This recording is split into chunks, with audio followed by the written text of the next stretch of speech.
Hello दोस्तों, आज है मेरा किचन का छुट्टी क्योंकि आज सबने खाना मंगाया बाहर से।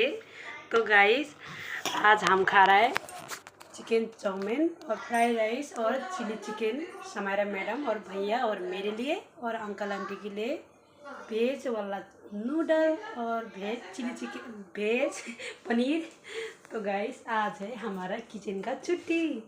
तो गाइस आज कुछ खाना नहीं बनेगा, तो बना है तो सिर्फ ये है कि मेरा बेबी टाइसन और सिम्बा के लिए मैंने चिकन उबाल दिया था गाइस। तो इनका चिकन बिल्कुल बन के रेडी हो गया। तो गाइस आज मेरा खाना बनाने के लिए छुट्टी। तो गाइस और मैंने तो गाइस अपना मेरा सारा कपड़े भी प्राइस हो गया। तो मैं अभी जा रहा हूँ समायरा मैडम के साथ मंदिर। तो गाइस मेरे वीडियो अच्छी लगे तो लाइक और कमेंट और सब्सक्राइब करना ना भूले। Okay guys bye. अभी दिखाते हैं आपको बाहर का हमारा नूडल आज का खाना।